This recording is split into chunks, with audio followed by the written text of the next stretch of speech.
9 months. 9 months is the time you have to prepare for a baby. 9 months of it living and growing inside of you. 9 months of becoming uniquely acquainted with this unborn life that is so very full of life. 9 months sounds like a long time, but in so many ways it's no time at all. Before you know it, baby grows from a poppy seed to a grapefruit, and you're suddenly starting to worry about the best route to the hospital. Do you have enough nappies? Where will the baby sleep? It's funny to imagine that Mary had these same 9 months with Jesus in her tummy. Just like any other mum-to-be, she felt her baby's kicks and flicks and rolls. She probably talked to him and stroked her belly and wondered what he'd be like. Yet she knew a little of who her baby would be. She'd been told of his destiny. I wonder how that shaped those 9 months. I wonder whether she held on even more preciously to those moments where she knew he was safe in her tummy, knowing the responsibility that would be on him as soon as he made his arrival into the outside world. They say that when your baby is born, that time speeds up even more.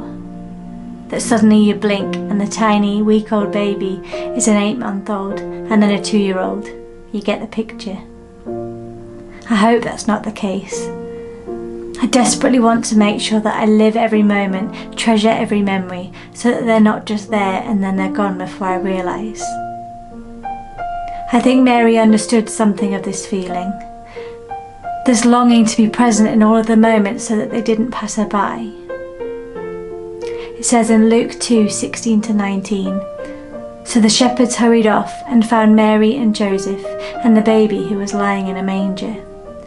When they'd seen him, they spread the word concerning all that they'd been told about the child, and all who heard it were amazed at what the shepherds said to them. But Mary treasured up these things and pondered them in her heart." Mary knew that one day her baby boy would face the biggest responsibility of any man to walk the earth. She understood that though he was fully human, he was the Son of God, and that she could not stand in the way of his destiny.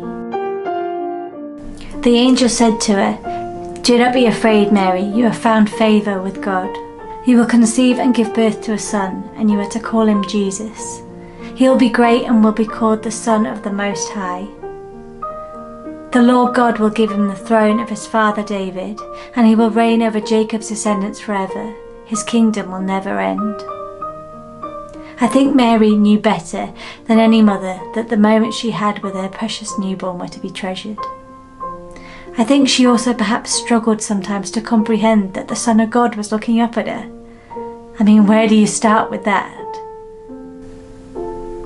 This Christmas, as I begin my journey into life with a newborn baby, I will remind myself to treasure each moment up in my heart, to not let anything be wasted.